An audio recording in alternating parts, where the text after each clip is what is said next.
Bom, meu nome é Vilma.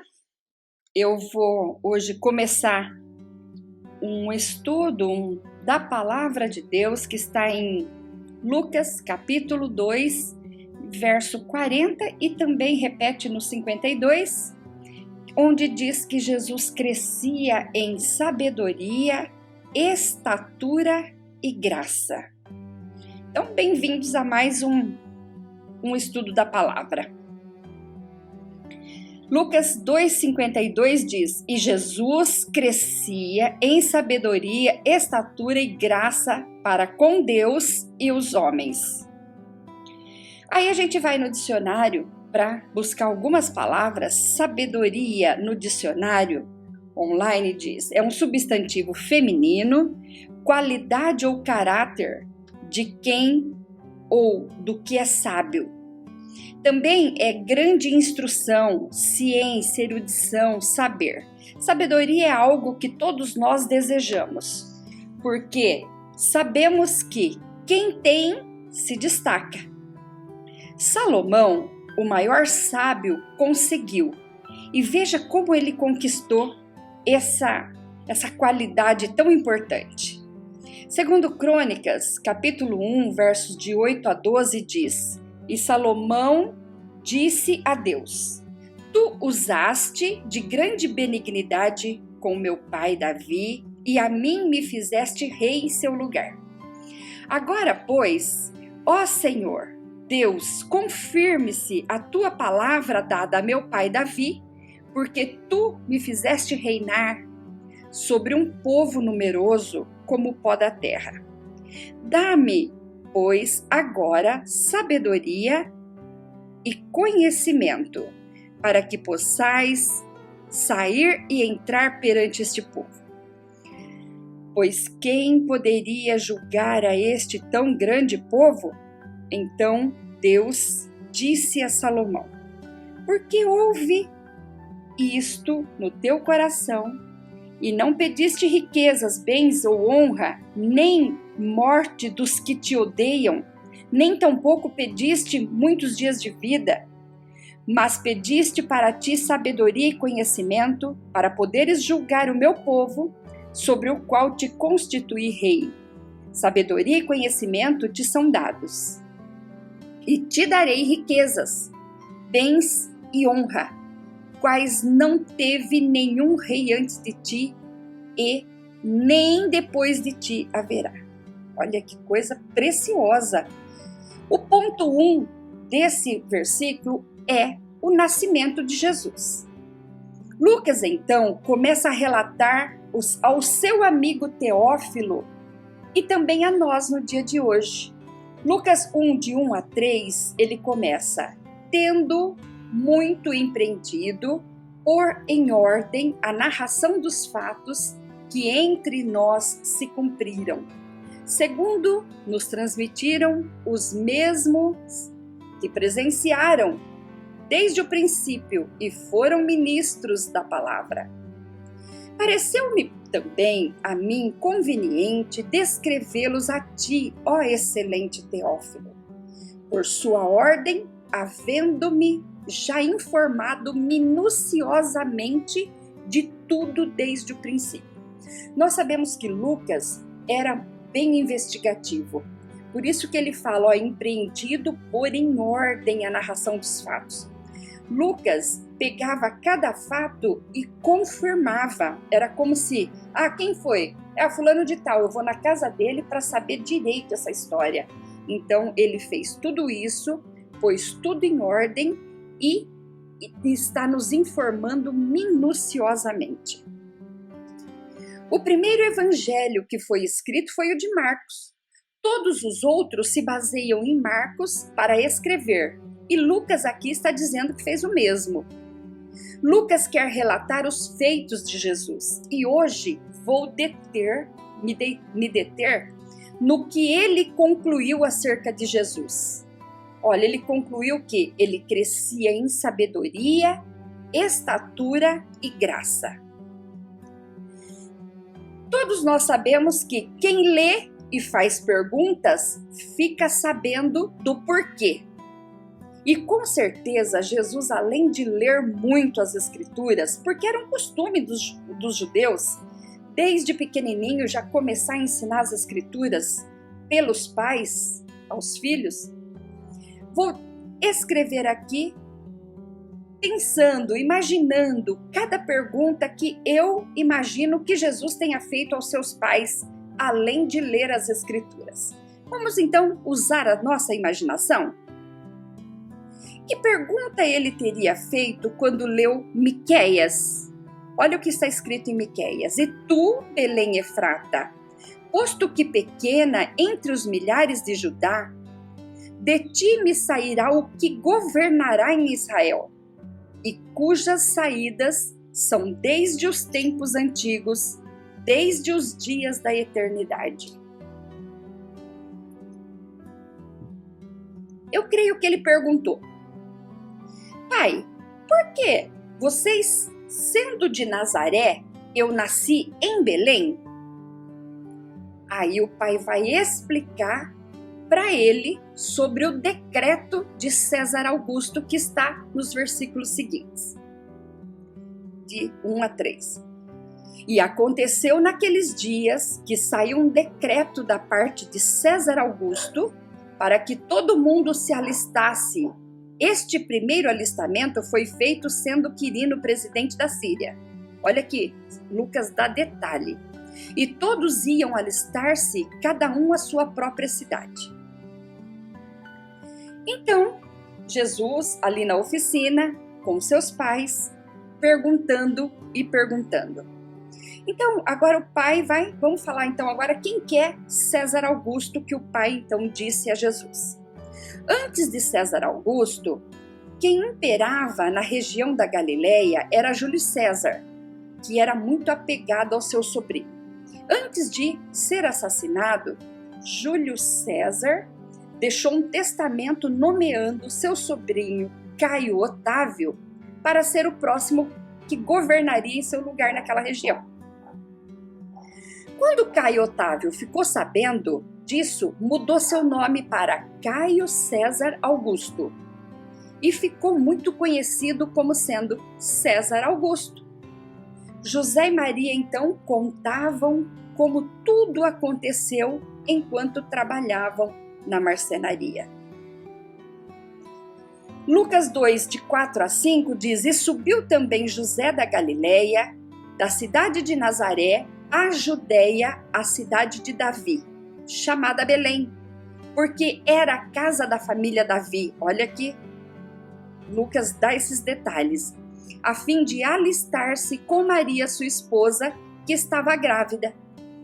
Aqui, Jesus vê que cumpriu o que estava escrito em Miqueias, que de Belém nasceria aquele que governaria. E daí, José então vai contar como eles foram de Nazaré até Belém.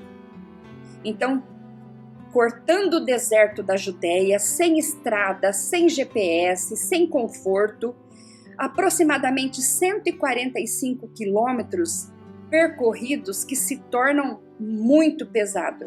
Sem nenhum conforto, fica muito pesado. Então, 145 quilômetros é como andar 1.500 quilômetros, né? Sem conforto, sem GPS, num calor escaldante. Podia ser um pouco mais curto se passassem por dentro de Samaria. Mas todos nós sabemos que os judeus não se davam com os samaritanos. Então aí vão deserto afora.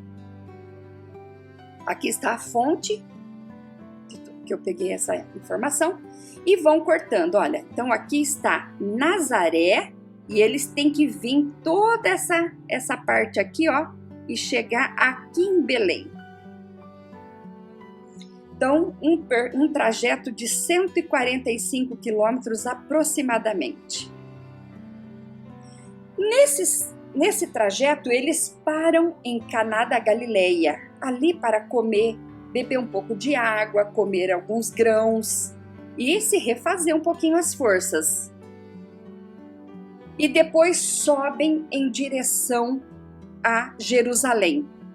Depois seguimos, olha, então José, é como se José estivesse falando: filho, depois seguimos estrada fora, junto às margens do Rio Jordão, subindo em direção a Jerusalém, num trajeto difícil. Chegamos nas proximidades de Jericó, um lugar de muitos desafios, até chegar em Belém. Todos nós sabemos que nessa estrada de Jericó, para chegar em Jerusalém, foi aonde aconteceu um caso de acidente que Jesus conta mais tarde, do bom samaritano. Então era uma região de muito perigo. E eles ainda não sabiam que estavam de frente com o palácio de Herodes. Sem saber, passamos em frente ao palácio de Herodes. Sim, aquele Herodes que nos fez correr para o Egito a fim de não matar o nosso filho juntamente com os demais. E Jesus ficava sabendo de tudo.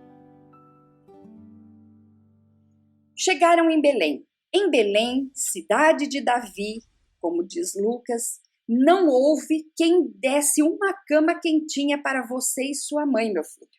E olha que José mostra para ele que bateu em todas as portas, mas não conseguiu um lugar quentinho para sua esposa.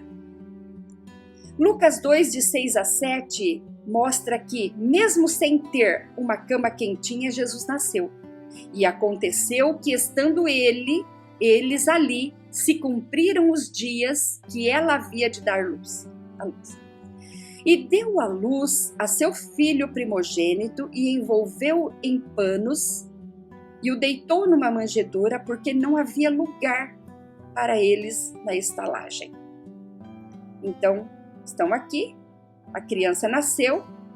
Eu fico imaginando que sorte que aqueles animais tiveram de poder aquecer aquele recém-nascido.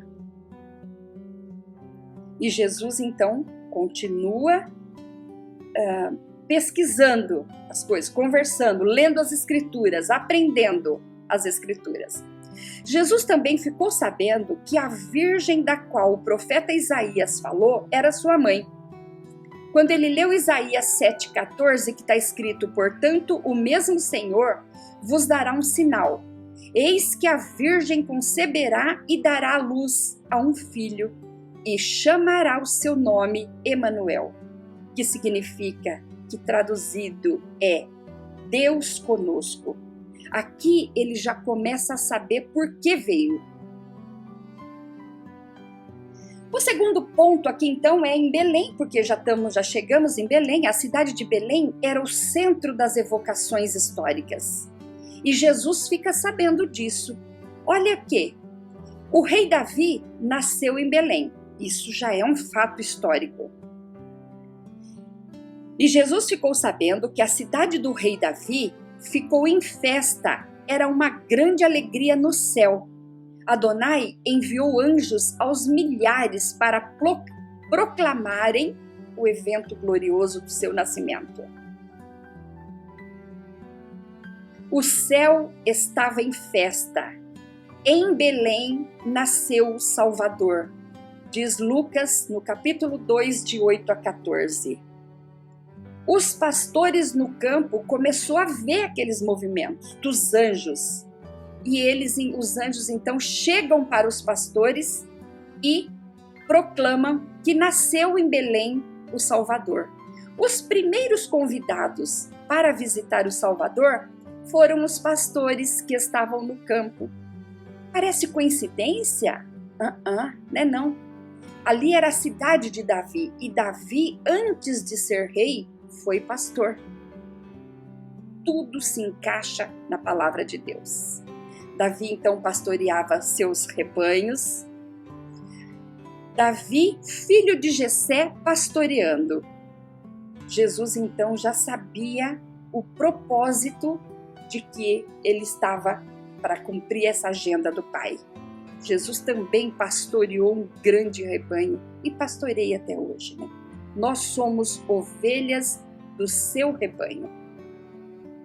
E Jesus, em sua sabedoria, cada vez mais entendia o plano de Adonai, seu pai.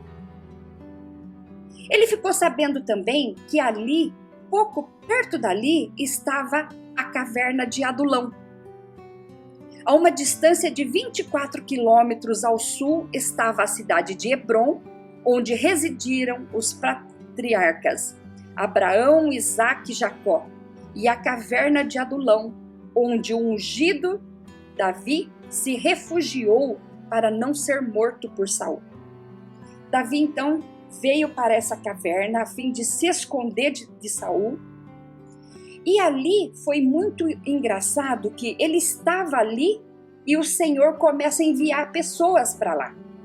Então botou Davi num beco assim sem saída. Olha o que aconteceu. 1 Samuel 22, de 1 e 2 diz: Então Davi se retirou dali, escapou para a caverna de Adulão, e ouviram-no seus irmãos e toda a casa de seu pai, e desceram ali para ter com ele. E ajuntou-se a ele todo homem que se achava em aperto, todo homem que se achava endividado, todo homem que estava com espírito desgostoso, e ele se fez capitão deles, e eram com ele uns 400 homens. Então começou a descer gente, e todos diziam que estavam ali se alistando. Eu imagino Davi ali parado. Peraí, mas você veio para cá para se alistar? Só vai se alistar para um exército. E se tem exército, tem um rei. Então eles já estavam dizendo ali que Davi era rei sobre eles. E nós viemos aqui se alistar. Mas o que você faz? Olha, eu não estou fazendo nada por enquanto. E eu estou num aperto sem comentário. Bom, então tá bom. Como se tivesse assim alguém ali, o seu pai, por exemplo. Anota aí, secretário. A lista é esse. Esse é um apertado na vida. Chega o próximo. Você, o que você quer? Eu vim aqui me alistar, porque eu quero me alistar ao rei e tal. É? O que você faz? No momento, nada. E eu estou muito endividado. Anota aí, secretário, endividado. E todo homem de espírito desgostoso. E aí, você? Próximo. E eu? Olha, eu também não faço nada, não estou fazendo nada. E ao contrário, estou tão desgostoso, depressivo, que eu estou a ponto de me suicidar. Anota aí, um desgostoso. E isso é tão interessante que todo esse povo vai chegando para Davi, se alistando, e ele agora está encurralado. Ele estava ali com a família dele para se proteger, agora já tem 400. E daqui a pouco chega mais gente, chega um total de 600. E Davi, então, é obrigado a organizar esse povo todo para um exército. Vamos começar, então, o trabalho. Esse povo todo aí, um dia Davi estava conversando entre eles e Davi disse isto. 1 Crônicas 11, 17 a 19. E desejou Davi e disse: Quem me dera beber da água do poço de Belém, que está junto à porta. Davi estava profetizando que lá em Belém nasceria o Salvador. E continua o versículo. Então aqueles 3 romperam pelo acampamento dos filisteus e tiraram água do poço de Belém, que estava junto à porta. Tomaram dela e trouxeram a Davi. Porém Davi não quis beber, mas derramou perante o Senhor. E disse: Nunca, meu Deus, permita que eu faça tal. Beberia eu o sangue destes homens com suas vidas? Pois com perigo das suas vidas a trouxeram. E ele não quis beber. Então Davi pensou: meu Deus, eu disse uma profecia. Eu estou vendo que o Salvador vai nascer lá. E eles romperam exército afora em busca, correram perigo de vida e me trouxeram da água, achando que era daquela água que eu estava querendo. Meu Deus, e agora? O que Davi fez? Porque Davi era muito consciente. Pegou esses 3 que romperam deserto afora e foram buscar água, Abissai, Benaia e Eleazar, e colocou eles como chefe de exércitos. Então, eles foram promovidos. Logo mais, vem Jesus e diz: vinde a mim todos os que estáis cansados, sobrecarregados, desanimados, endividados e toda espécie de dureza, e eu vos aliviarei. Como é que está a sua vida hoje? Saiba que o Senhor tem alívio para esse fardo que você está carregando. Mais tarde, Jesus disse, para confirmar o que Davi profetizou. E no último dia, o grande dia da festa, Jesus pôs-se em pé e clamou, dizendo: se alguém tem sede, venha a mim e beba. João 7,37. Então, tudo se confirma. E o Senhor Jesus, confirmando tudo isso e usando depois das suas pregações, cada contexto desse que ele aprendeu. E Jesus, conferindo os fatos, se enchia de sabedoria e, por conseguinte, cada vez mais sabia o que lhe estava proposto por Adonai, seu pai. Ali também foi o lugar de domicílio de Ruth, bisavó de Jesus. 16 quilômetros a noroeste de Belém estava a cidade de Gibeão. Quem não conhece a cidade de Gibeão? Ali, cidade de Gibeão foi o palco de onde Josué, lutando, guerreando, já estava chegando noite, a guerra não acabava e Josué orou e o sol se deteve. Então, Jesus também ficou sabendo disso. Mais um evento que estava próximo de Belém, a 9 quilômetros ao lado oeste, estava Socó, o local onde Davi derrotou Golias. 10 quilômetros em direção ao norte estava Jerusalém, lugar que Abraão chegou para entregar o dízimo a Melquisedeque, e também sede do trono do rei Davi e cenário do ministério dos profetas Isaías e Jeremias, profetas que mostravam ao povo o quanto Deus se esforçava para revelar a sua bondade. Terceiro ponto é a circuncisão e apresentação de Jesus no templo. Note que José está com 2 pombinhos ali na gaiola. Isso eles fizeram para se cumprir o que estava determinado na lei.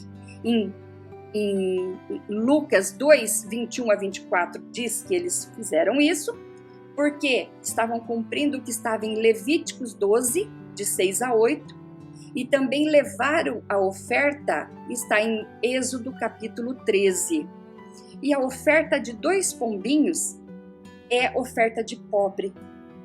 Porque já sabia, e Paulo mais tarde disse, olha, porque já sabeis a graça de nosso Senhor Jesus Cristo, que sendo rico, por amor de nós, se fez pobre, para que pela sua pobreza enriquecesseis. Então, quem é Jesus? Esse pobre que tem somente 2 pombinhos para oferecer no templo e ser apresentado? Jamais. Ele é o dono do ouro, da prata, é ele que dá providência diária para suas ovelhas. E aí chegaram e entregaram o menino para Simeão. Simeão é um velho que estava ali no templo e ele já tinha tido uma profecia que disse: você não vai morrer enquanto você não ver o Salvador. A profetisa Ana estava junto para ver se cumpria essa profecia na vida de Simeão. Agora, e ele ora dessa forma: agora, Senhor, despede em paz este teu servo, segundo a tua palavra, pois já os meus olhos viram a tua salvação, a qual tu preparaste perante a face de todos os povos, luz para iluminar as nações e para a glória de teu povo Israel. E José e Maria se maravilharam das coisas que ouviram dele. Imediatamente a profetisa Ana confirmou a profecia e saiu espalhando para todos aqueles que também esperavam a redenção.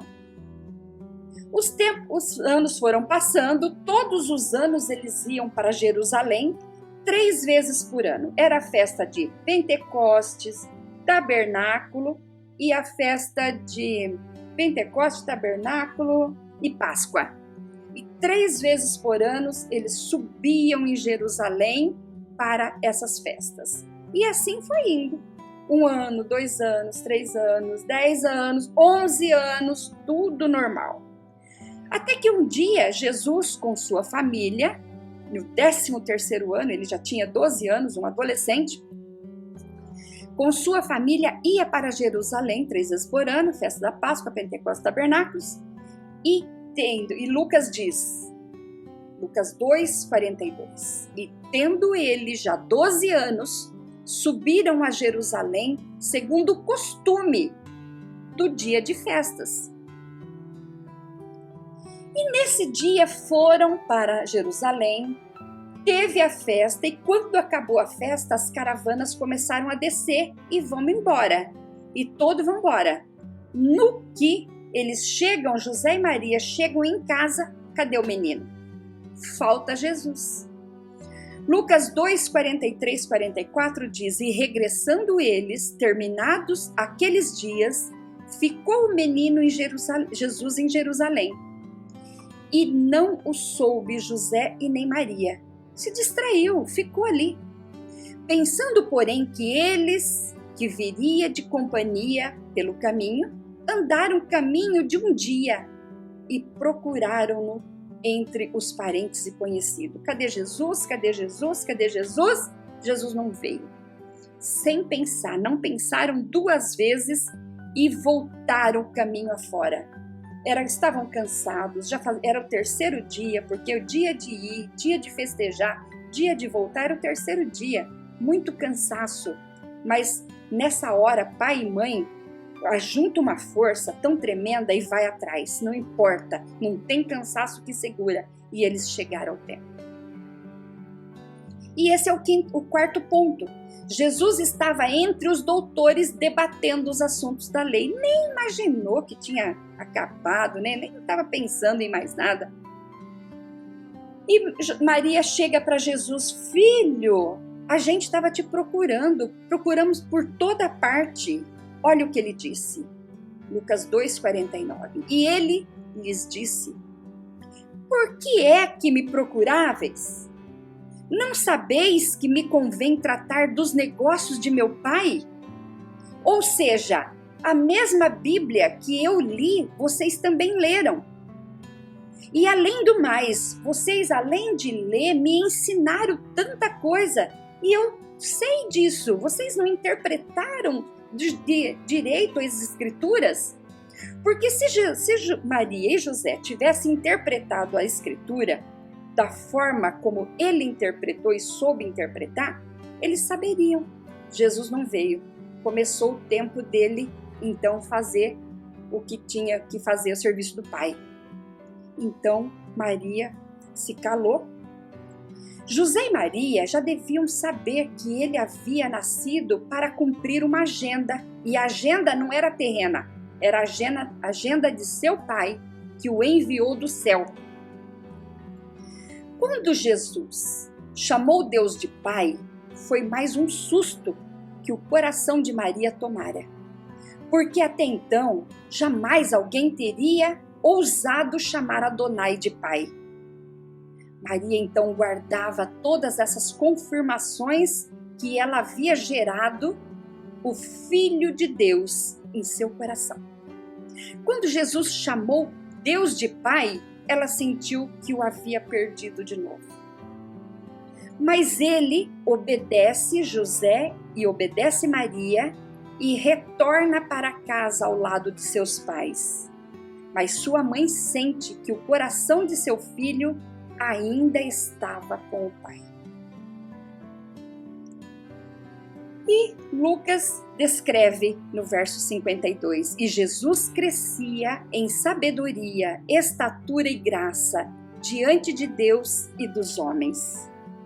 Resumindo, crescer em sabedoria é crescer aplicando o conhecimento das Escrituras na vida diária. Jesus é o nosso destino, é o nosso alvo. é o nosso padrão. Quais as duas áreas que precisamos crescer em sabedoria? Nós precisamos crescer em sabedoria na área do conhecimento escolar, estudando todos os livros, como Paulo diz, lê de tudo, vai retendo o que é bom. E também no conhecimento e entendimento das Escrituras. Sabedoria secular e sabedoria espiritual. Qual das duas durará eternamente? Claro que vai ser a sabedoria espiritual. Então, sabendo disso, por que não estudar mais a Bíblia? Todos os dias para nos situarmos e em nossos direitos e deveres para com Deus? Então, eu tenho que estudar todos os dias para aprender e saber quais são os meus direitos, quais são os meus deveres para com Deus, porque está tudo escrito. E nós estamos numa viagem, estamos indo, e ela é a bula que nos rege, que vai nos dirigindo, a bula que a gente tem que ler, que é remédio para a nossa alma, a bússola que a gente tem que olhar para seguir na trajetória certa. E eu termino por aqui mais esse estudo. Te espero na próxima aula. Deus te abençoe e em nome de Jesus até a próxima. Eu quero fazer uma oração, me despedir e te esperar. Senhor, em nome de Jesus Cristo, te damos graças pelo entendimento que o Senhor vem nos abrindo a nossa mente, colocando em nosso coração dia após dia e nos enchendo do teu Espírito Santo. Muito obrigado, Senhor. Abençoa cada um que chegou até esse finalzinho comigo e muito obrigado pela vida de cada um. Abençoa, proteja e nessa pandemia que nós estamos vivendo, Pai, proteja não só ele, mas toda a sua família. Em nome de Jesus eu te peço e já te agradeço também pela vida do Misael, Pai, que é meu ajudador, que me ajuda aqui editando esses vídeos. Muito obrigado, Senhor, pelo filho que me deste, pelas filhas que me deste, pelo netinho que me deste. E nós esperamos da tua glória também cada uma das famílias das minhas filhas. Em nome de Jesus. Amém.